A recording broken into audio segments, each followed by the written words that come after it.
Assalamualaikum warahmatullahi wabarakatuh. Jawaban tema kurikulum dasar hari pertama Naila Zafira.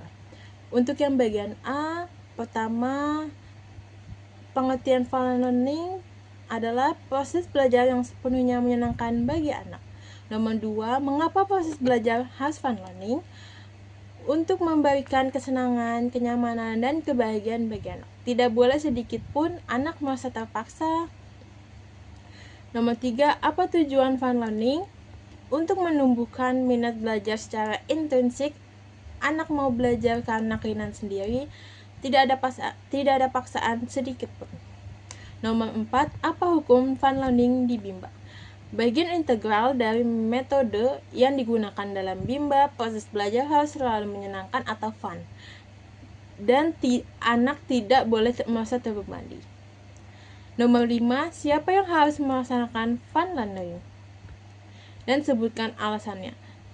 Untuk yang melaksanakan fun learning adalah siswa atau peserta didik, serta motivator atau pendidik. Untuk alasannya, yang pertama, meningkatkan motivasi belajar, mempermudah pemahaman. Untuk yang ketiga, meningkatkan kreativitas dan partisipasi. Nomor 6, siapa yang harus menciptakan fun learning? Dan sebutkan alasannya. Untuk yang menciptakan fun learning adalah motivator atau pendidik. Alasannya, pertama, penanggung jawab utama proses belajar di kelas. Untuk yang kedua, menyesuaikan pembelajaran dengan karakter siswa. Untuk yang ketiga, meningkatkan efektivitas pembelajaran. Nomor 7, bagaimana cara menciptakan fun learning? Untuk yang pertama, alasannya gunakan metode pembelajaran yang variatif. Untuk yang kedua, sesuai dengan minat dan gaya belajar siswa. Nomor 3, ciptakan lingkungan yang positif dan aman. Nomor 8, bagaimana cara mengevaluasi anak? Apakah anak merasakan fun learning atau tidak? Amati sikap dan antusiasme anak. Yang kedua, alasannya, tanyakan pendapat anak secara langsung. Nomor 9, apa dampak yang terjadi bila proses belajar menyenangkan?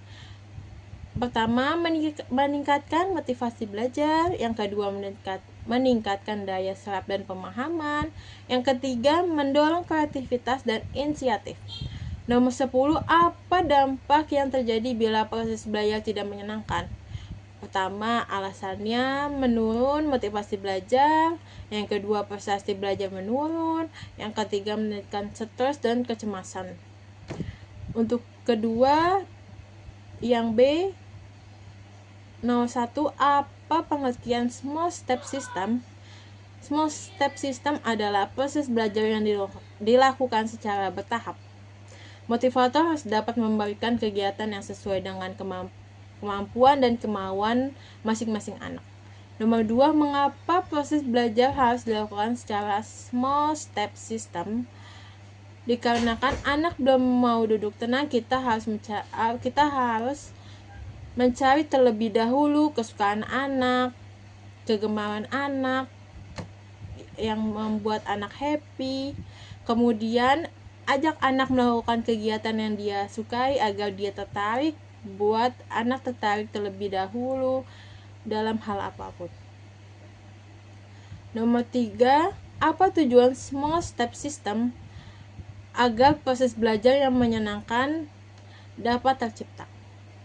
Nomor 4, bagaimana cara agar motivator dapat mewujudkan proses belajar small step system? Dengan wajib menerapkan individual system, bimbingan sesuai dengan keadaan masing-masing anak. Motivator harus mengetahui kemampuan dan kemauan anak, sehingga dapat memberikan kegiatan yang bermain sambil belajar yang sesuai. Nomor 5, apa dampak yang terjadi bila proses pembelajaran small step system? Yang pertama, untuk anak, pemahaman materi terlebih dalam, meningkatkan rasa percaya diri, mengurangi rasa takut dan kecemasan. Untuk yang motivator, lebih mudah mengukur kemajuan dan kemudahan siswa.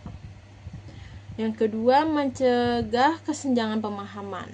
Nomor 6, apa dampak yang terjadi bila proses belajar tidak semua sistem?